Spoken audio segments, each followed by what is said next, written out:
What is up, Instagram? I was having issues going live on Facebook. They've changed some things around. All right. Am I on? Closing use. All right. Anyways, we're live on both Facebook and Instagram. Facebook is being a little difficult, but I'm up. I'm ready to get started, ready to get into today's conversation because I have a lot to say. So let me do some quick testing for my sound. I am recording this as a live podcast to share later on. So let's see. Let me make sure I'm good. Testing. 1, 2, 3. All right, we are good. So welcome to today's Tuesday talk. It's a little different than how I've had things going. Hey, Jasmine.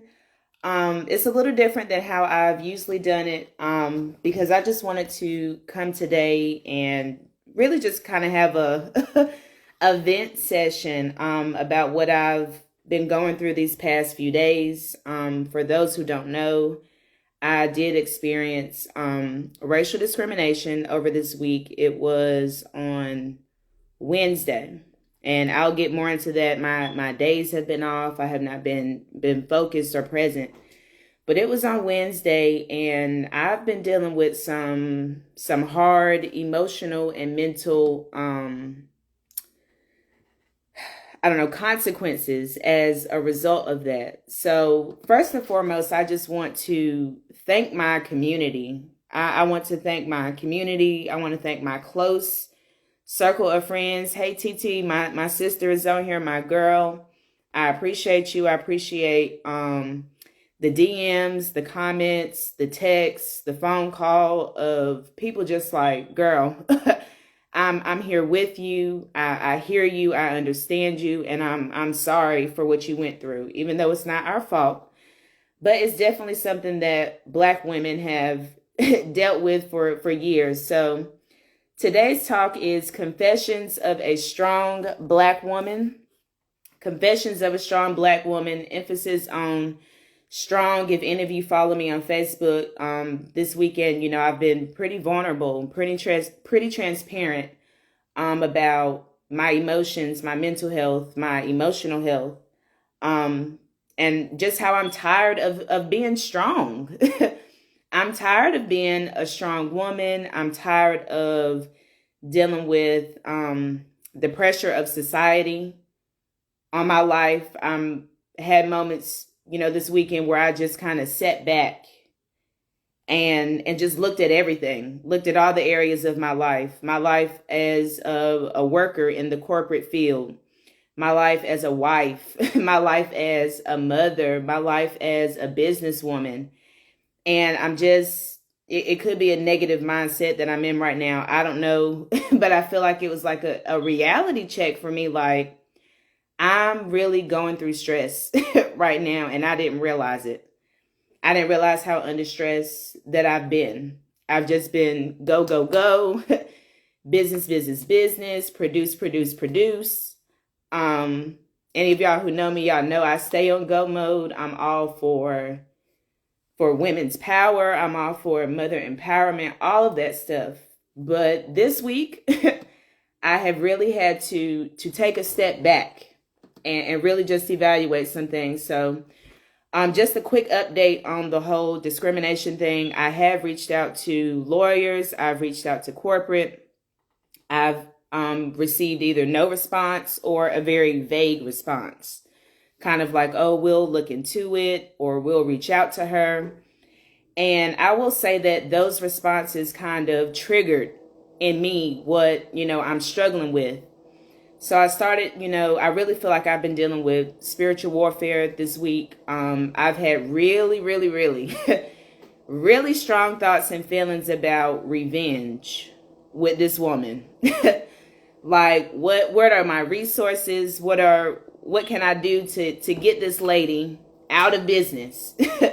To me, I feel like that would be the hoorah moment for me. But I understand we are in America. I understand that certain things are allowed and not necessarily looked at as a crime. I know I've been in close conversation with a close friend of mine who was definitely into the politics, the background stuff of, laws. And the hard reality is it's not against the law to be racist. That's a hard reality.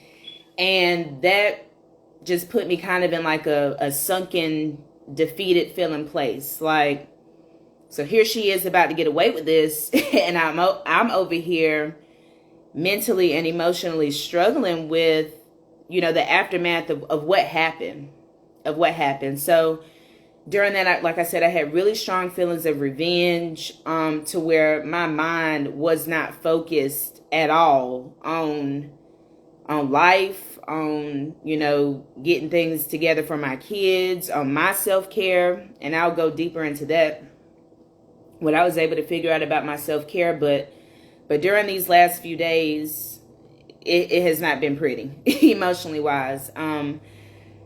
Racism is tough. Yes, racism is taught. Yes, it definitely is taught. And it's an unfortunate thing. It really is, especially in this day and age. And this is no offense to anybody and what they stand for, but I feel like the Black community has definitely struggled with seeing any type of justice for us being treated wrong. Because the LGBTQ community, again, no offense to anybody, they can call anybody out for discrimination, and that person is canceled, or there's something done about it immediately. It's not really a struggle for them, it seems like especially if you're white and a part of the LGBTQ community, you can snap your fingers and get anything done.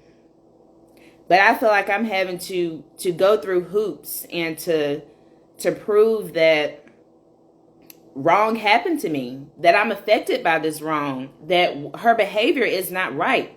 Here are receipts of other people that this has been done to. And I just feel like nothing's being done. And again, this could just be my negative mental state of where I am right now.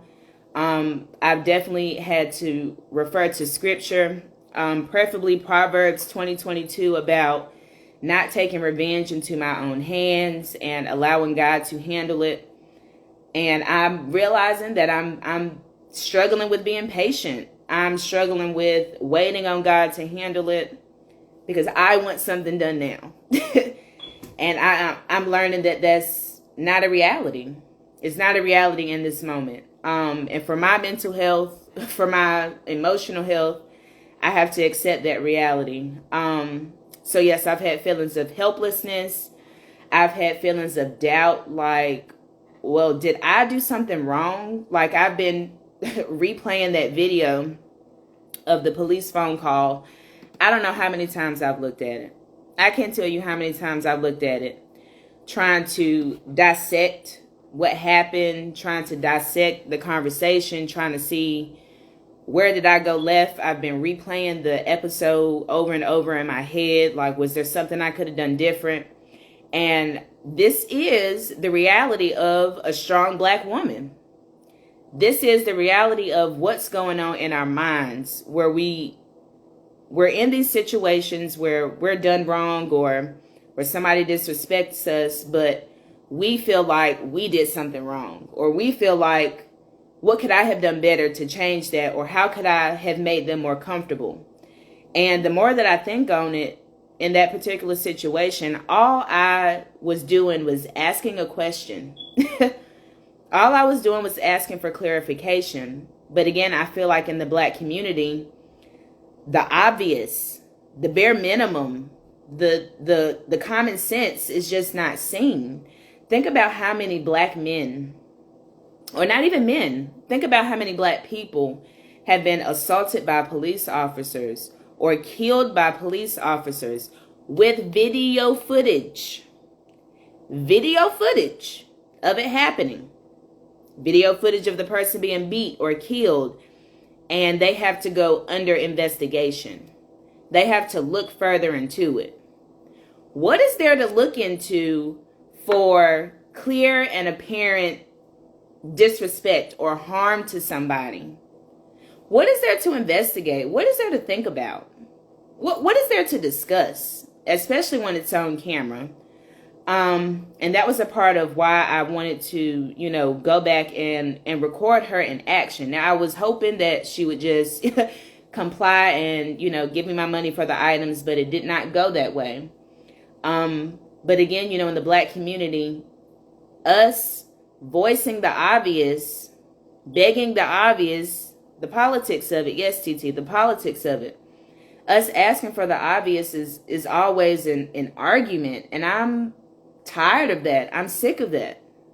I really am. Like I said, I've been very distracted.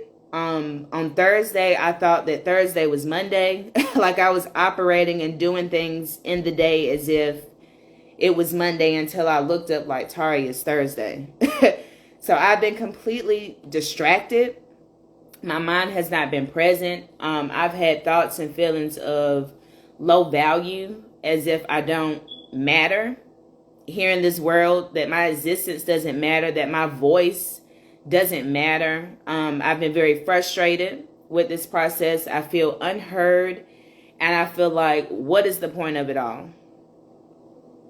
What is the point of, me coming to speak? What is the point of me reaching out to people, trying to get them to see this lady, trying to get her exposed? What is the point of all of it if nothing's going to happen? So in, my low moments over this week, I've definitely had to dig deep. Because like I said, I feel like as a Black woman overall, I'm just pressed under pressure. Unfortunately, during that time, with the whole discrimination stuff, I had tried to get a raise proposal or put in a raise proposal at my job. Y'all, I've been at my job as an educator for 10 years. I bring a lot of value to my job. So I wrote up a proposal on, all the things that I bring to the job, how long I've been there. I had documents and links for, the average amount that people in my field are getting paid in North Carolina, all of this. And on that same day that all of the racial discrimination stuff happened, I got the email back from my supervisor saying, hey, unfortunately, we can't give you a raise because based on the state, it's set, the bar is set. The bar is what it is. You can't go over that or under it because pretty much they're saying we're all under one umbrella. I'm a speech therapy assistant, but they had me under the umbrella as like a teacher assistant, I'm assuming. And pretty much he told me they can't. And y'all, that day, like, I just felt so crushed. Like, once again, here's somebody else that has control over my income. The people at the state that's determining this, they don't know me. They don't know the value that I'm bringing to the school that I'm at. They don't know the years that I've put in. I talked to a teacher that's been teaching, a teacher assistant for 17 years today, and she is still getting the same amount of money that she got 17 years ago. That's not okay, especially with inflation and stuff going on and all these prices rising and nobody trying to pay more money. Now, granted, we did get a raise last year. Y'all want to know, after taxes and stuff, the complete total of the raise? $60. $60 extra. So I feel like as a Black woman here in America, it's just like so many people have so much control over our lives and us elevating and the resources that we have access to. Hell, the food that we eat, where we send our kids to school, like everything is strategically pinpointed out. And that really is messing with my head and it's bothering me. And I understand, that's the reason why I'm going so hard with, the public speaking, the podcast, and getting my book out there and stuff. Because I do want to transition away from clearly this capped payment. If y'all are saying y'all can't do more, okay, well then I might need to find somewhere else to go. It's just as simple as that. Because so many, I think the history of Black women, and even now, we accept and we settle. We feel like, well, maybe I'm asking for too much, or it's okay if they can't do that, or I can make it work with what I have. Like, yeah, we're going to do that anyway. Yes, we're going to make it work anyway. But why does it always have to be that for us? Why does it always have to be, we're going to figure things out and pulling up our bootstraps and we're the leaders and we're getting things done and solving all these problems? Like, I'm tired of solving problems. I'm tired of figuring it out and making it work and just accepting what comes with it. I'm tired of that. We watched our mothers do that. We watched our grandmothers do that. We watched our great-grandparents do that from slavery to on. You just accept and settle what's given to you, and you be satisfied with that, and you make it work with that. Y'all, people are out here struggling. And the truth is, the whole reason that I was there at Plato's Closet in the first place to try to get some money is to pay my phone bill, to knock out a bill or two. Like, I had no ill intent to that woman, no ill will to her. I simply asked for further clarification about something, and she refused to answer that and decided to call the police. Like, I don't get that. And like I said, I'm grateful that the police were kind that came out there, but what if they weren't? What if they weren't? Y'all, if y'all haven't watched, the full video, is Instagram only lets me post about a minute of it. But further on in the video, maybe about like minute 3.5 or so, I'm assuming the dispatcher asks, does she have any weapons? And I'm telling her no. Tell them no, I don't have weapons. Tell them no. And she didn't say no, y'all. She just continued to talk. And in that moment, going through my mind, I was like, what if my life is over today over this damn skirt and shirt in here trying to prove a point? Because she's not telling them I don't have weapons. How many times have we seen the police come on the scene for Black people and they come in with guns blazing or upset about, like, you just never know. You just never know. Yes, Lene, girl, you have to go back and look. Hey, Lene, you have to go back and look at the video. But yes, as I'm telling the lady I don't have weapons, she didn't tell them. No. But like I said, I'm grateful that the police that showed up were kind to me. They were understanding to me. They were on my side. And, despite everything that I was going through, to me, that was a glimpse of God. Like, yes, this is an ugly situation right now, but I'm here with you. I'm here with you and I see you. So that lady, she's a part of a whole bunch of Christian things. She works with foster children and all of that. And it's just got me sitting here like, people are really out here putting on face. Yeah, y'all look good on paper, but you were so rude. You were so rude and you were so unnecessarily mean. How do you have these platforms? How do you have these platforms? And at the end of the day, it's about money. It's about having enough money to have the power behind you to do things. And I have a close person I'm speaking with, and they told me, we joke about Karens and stuff, but be careful. Be careful. Why do I have to be careful about voicing somebody doing something wrong to me? A white woman doing something wrong to me. Because she has resources and power to destroy my platform or take me out or whatever she wants to do, because she has that stuff behind her. It's a known fact. Yes, I have my community behind me, but I don't have top dollars to get lawyers and stuff to really push in how I want to come for her. And again, this is what I'm working on, that revenge. I'm just being honest. It's been on my heart and my mind, and I'm constantly having to quote Proverbs 20:22. Let God get the revenge. Let God get the revenge. Let God get the revenge. I'm constantly having to say that as I'm typing and searching up corporate and who else can I let know? Let God get revenge. And that's hard. I will say that has been hard for me. But I just feel like as Black women, we're constantly begging and screaming for our needs to be met. And if we aren't begging and screaming for our needs to be met, a lot of us are afraid to even speak up. A lot of us are afraid to speak up about what's not working in our lives or about what we need for help because we just ignore and push through and we're strong and I'm going to figure it out and I'm going to do it. I'm tired of figuring it out and I'm tired of doing it. And I'm not saying it in a way that I'm giving up on, who I am as a Black woman, because we can't help but to be strong. We can't help that, but I am trying to be more intentional about feeling like I got to figure out everything myself or feeling like I have to do it all. And that pushes me, into what I was going to share about my self-care and business. So, I've been on my health journey, fitness and stuff, but this summer, I haven't been working out or exercising, but I have still been losing weight due to a change in my diet. Now, this change was not intentional or voluntary or thought through.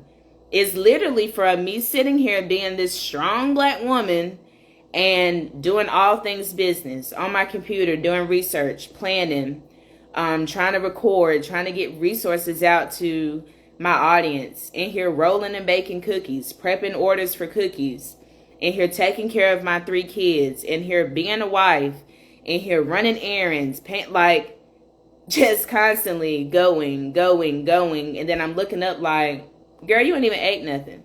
Even like me fixing my kids' plates. I'm fixing plates, cutting people food up, doing all of this, and I ain't even touched my food yet.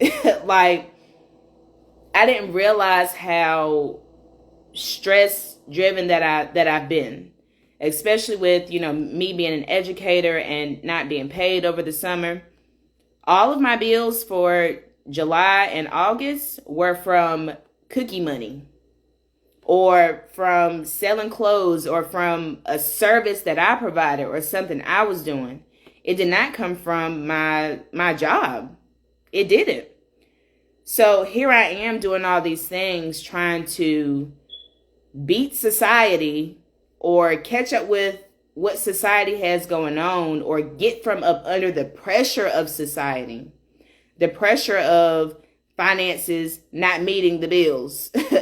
That shit is pressure. It's pressure. And it takes strength to get from up under there. It takes striving to get from up under there. And I didn't realize how go, push that I was being, that I was neglecting my own health. And, I had, 1 or 2 people say, oh, girl, you losing weight or you getting skinny. Now, there's a difference in, okay, girl, I see you losing weight versus, oh, you getting skinny. There's a different connotation in that. So after I'm hearing a few times like, oh, you get skinny. You just getting skinny. It's like, okay, Tara, take a minute and stop.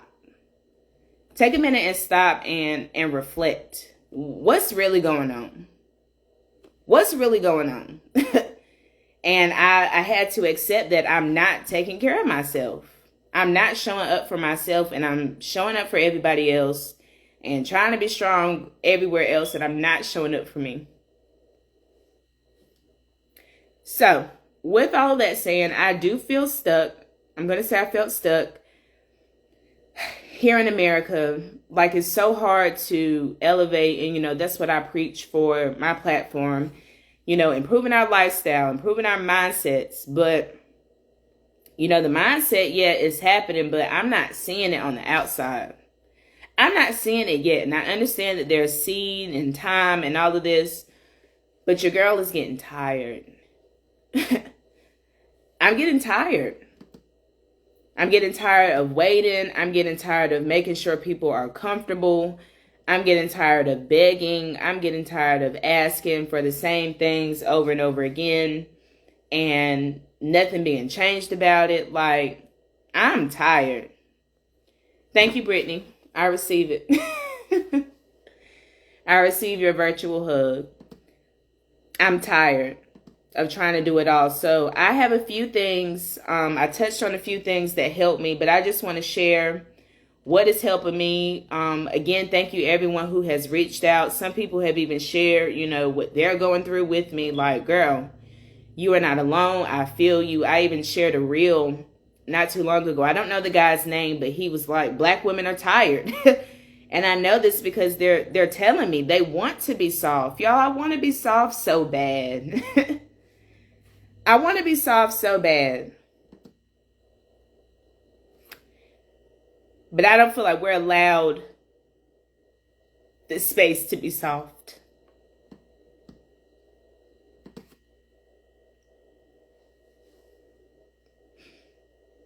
We're not allowed.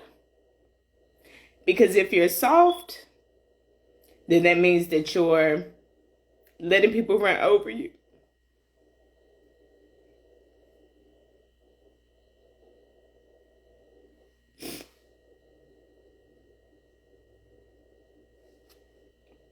And maybe that's not what it means. We just don't know. Maybe being soft doesn't mean you're letting people run over you. But at the same time, we have to have that support to let it go. We feel weak, yes. Or we feel weak. Or in my case, I guess I feel like if I'm not doing nothing, then I'm not being productive.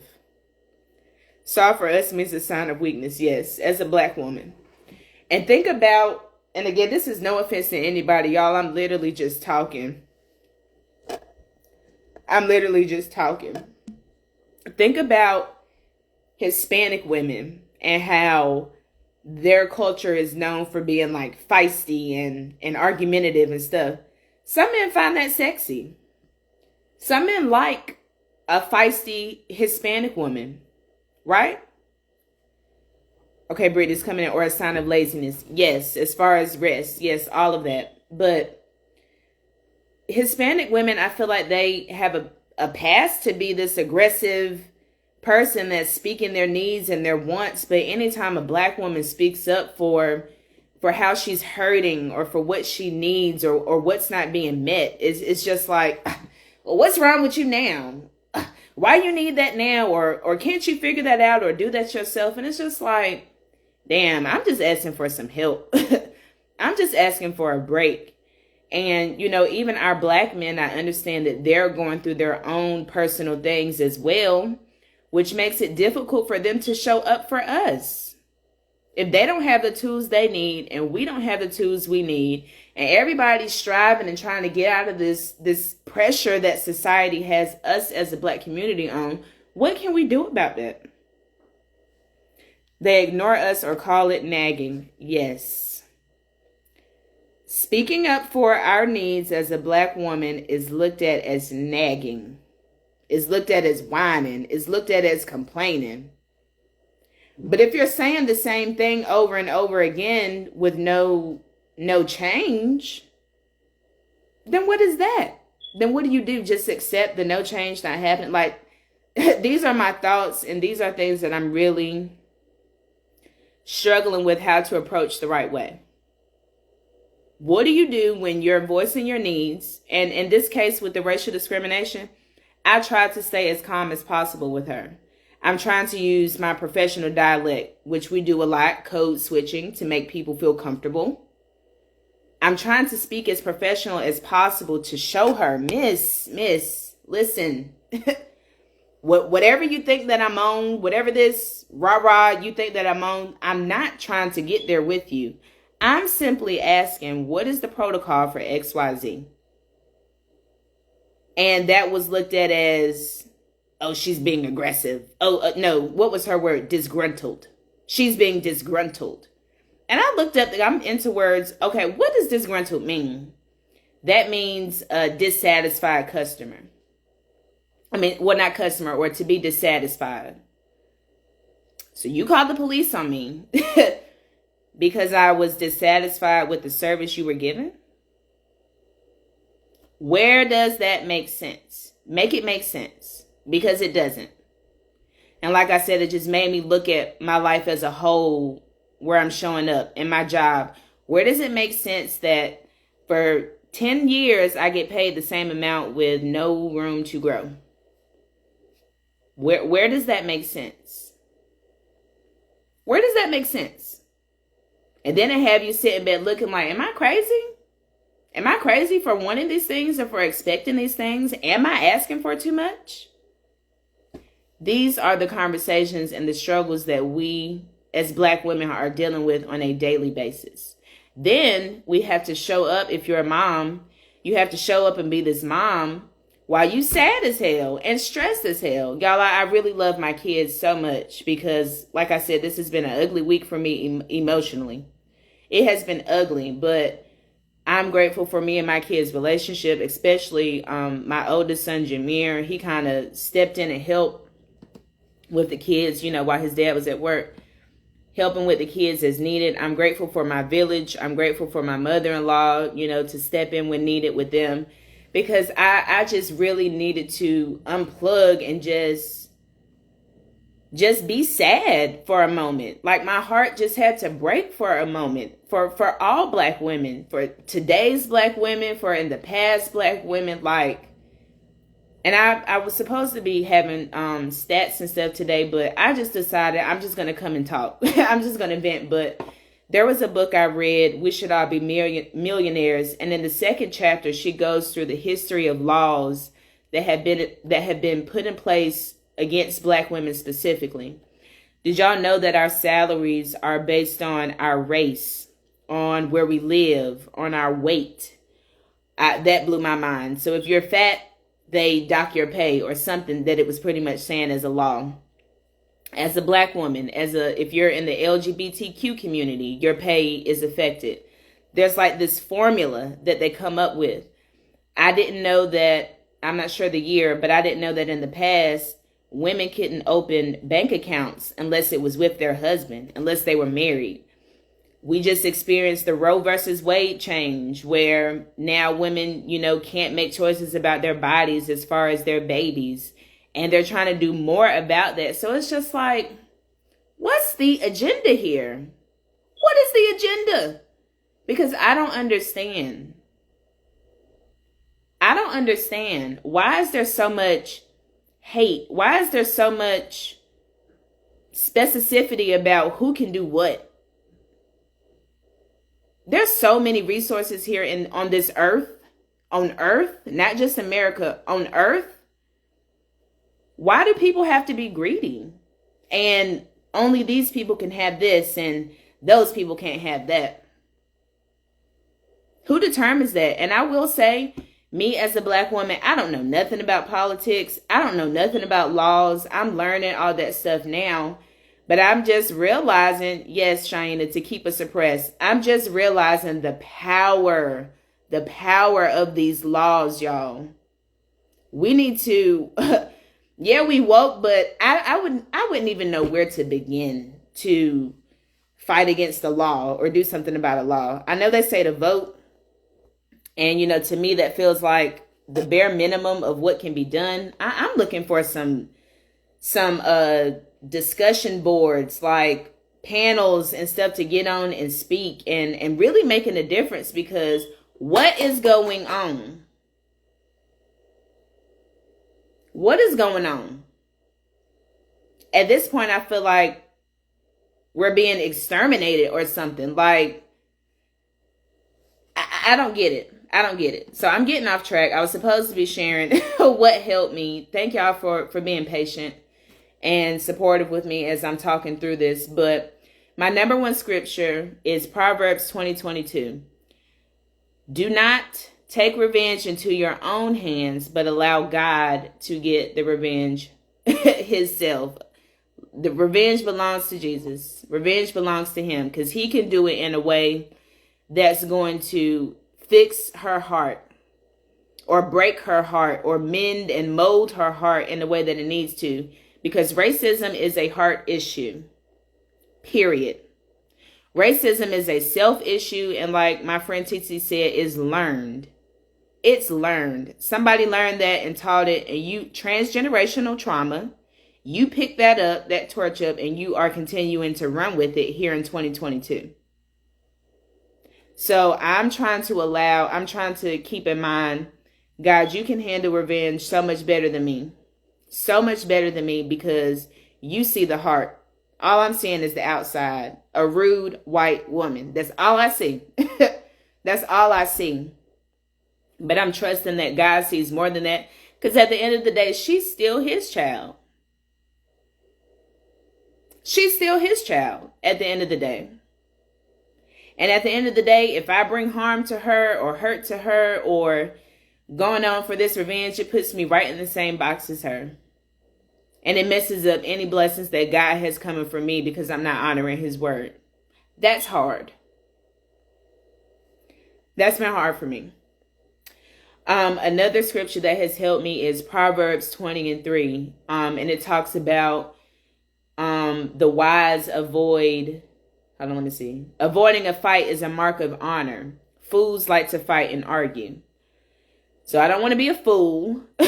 Going back and forth, tit for tat, trying to argue with this woman, trying to argue with other people, trying to argue with society, trying to argue with my boss about why they can't give me a raise. So I'm trying to take the path of honor by not fighting and going back and forth with people. Another scripture that helped me is Ephesians 10. And that chapter is on how to deal with spiritual warfare, about putting on, using the word as your sword, putting on the breastplate of, truth and honor and all of those things. Ephesians 10 has really helped me with the thoughts that I've been having, all those negative thoughts that I listed earlier, on how to fight against this spiritual warfare because it's real. And honestly, this makes me feel like I'm on some type of a breakthrough to a next level because the devil is pulling out all his guns on me.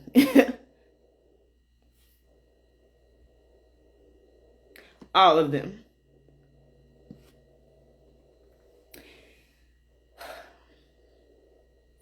Another scripture that has helped me is Proverbs 8. God weighs what's good and bad, and he sees all. At the end of the day, I did what I felt was right in that moment. Now, it's up to God to judge what was right or wrong in that. I'm pretty sure there was some wrong I may have said or done. But again, that's up to God at the end of the day. I was very mindful that God was watching me in that moment. Even before I went back in the store a second time, I prayed for the Holy Spirit to give me self-control. Because as I shared before, everything in me wanted to dump all of my stuff out in her store and pull all that stuff off the rack, period. So I had to pray for self-control in that moment and understand that at the end of the day, God sees all. He sees all. Heart, posture, and our actions on the outside. He sees all. This is the last scripture that helped me. Proverbs 20:24. The Lord directs our steps, so why try to understand everything along the way? I don't understand why things are the way they are in this country. I don't understand. I don't understand why me asking that question led to all of this. I don't understand why I'm under such emotional and mental pressure. I don't understand, but why try to understand? Why try to understand everything along the way? For God directs our steps, good steps and bad steps. I can think back on so many things that I was upset about or frustrated with years ago that when I look back on it now, it's like, dang, if that wouldn't have happened, then this wouldn't have been able to happen, or I wouldn't have been able to make this move. So I'm trying to be patient and see what's on the other side of my steps going this way. Whatever that is, I don't know right now. But I'm trying to keep that in mind. I've tried to rest and really look into my self-care. So, I've been stepping back from social media because definitely after that, I was like a freaking obsessive hound dog on how many views the video I got posted, how many shares, it needs to be more. Like, just really obsessed on my phone with the exposure that I needed this lady to get about what she did to me. I didn't think about any Mom Keys and Mental Peace stuff, any business stuff, any cookie stuff, nothing. My brain was just obsessed with, we need to get more exposure. More people need to know about this. So I decided that I needed to take a step back from social media because it was not healthy for me. But I also use social media as my platform for my business. So that's hard. That's going to be hard for me to do, but I'm trusting God in this season to rest and step back. I understand that, I have a very supportive community that we have grown and built together, over these past 2 years. And I understand that y'all understand, what's going on. So I don't feel pressure about that, about taking a step back. I understand that that's respected. As well as in rest and self-care, I'm going to stop trying to fix the problem myself. I'm going to stop trying to get revenge myself. And I need to start paying attention to my diet as well, as far as me eating when I'm supposed to, eating what I'm supposed to. And this is another thing for society too that I've been stressed about, the access of food we have, and the processed foods and the fast food and chemicals and shit being put in it. Like, this is the common sense stuff that bothers me. Why is someone having to say it's okay to put chemicals in a food, or it's not okay to put chemicals? Like, it's chemicals. It's food. I don't understand. What happened to just regular farm-grown food? What happened to just regular fed animals on the farm? Like, I don't understand why we're having to discuss chemicals being put in public food. It doesn't make sense. So I'm trying to pay attention to my diet because I've been thinking that. Yes, I've been go, but I've also been more conscious about what I'm eating. I don't want a sausage biscuit from Bojangles every morning. I'm looking at like the snacks and the like Swiss rolls and Debbie snacks and Pop-Tarts, and these are things our kids are eating. We're feeding our kids this, my baby, and I'm just looking around like, yo, what's going on? What resources are near me that I can solve this problem? I don't know of any. What high quality grocery stores do I have near me that I can get high quality products? Oh, but wait, you need money to shop for that stuff. You have to have enough money to shop for these high quality products.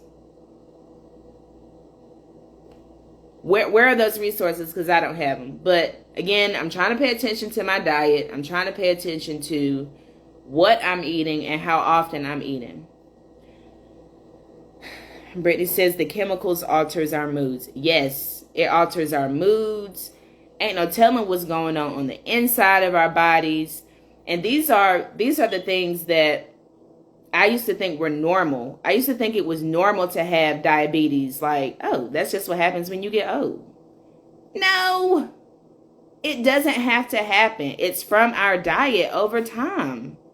And we have to think as far back to our ancestors, all the stuff that we are eating and celebrating with, all the pig, pork, and all of this stuff, those were scraps given to slaves to eat. And they just made the best of what they had. And we're still doing that shit today. We still doing that today, and we're free. We're free. Still consuming this stuff because it's normal, because it's what we know, because I don't know what else to do. I don't know where else to go. Yes, you can research and stuff and say you find something. Okay, can I afford it? Okay, is it near me? All of this stuff is strategic. And it's scary. The last thing I've been doing, trying to, get rest and self-care, is trusting God to figure it out or to give me insight on what I need to do next. Now, this definitely, comes with patience. Like I said, I've been struggling with, because God moves at God's time, period. He don't care what you what you begging for, what you asking for, how much you keep trying to do. If he doesn't want something to happen, it's not going to happen. I've shared a playlist with y'all on Sunday. That's been helping me. Music has been helping me. That Beyonce, You Won't Break My Soul. Listen. I had to. And even Tupac's Keep Your Head Up. You got to keep your head up. Like, that just spoke to me. It was the words I needed to hear in that moment. Like, about what we as Black women are dealing with and the pain and pressure that we're under constantly. Gotta Keep Your Head Up by Tupac. That spoke to what I needed. Those are kind of the main two songs I've had on repeat. Like, I just need confirmation on top of my worship music. Something's Gotta Break. I think it's Tasha Cobbs that sings that. That's been the number one. Something has to move. Something has to break right now in this place. Lord, I need you to. So music has been helping me, and crying. Crying. I haven't thought about when is the last time that I, really cried. I've been pretty emotional this week. But, on this whole go, go, go, do, you don't have time to sit and feel emotions or think about emotions, especially as a strong Black woman, because it's stuff to be done. It's stuff to be done, and if you don't do it, who is? Who is? So I've been able to sit back and just cry. Just cry and allow my heart to break and allow me to feel the feeling of sadness.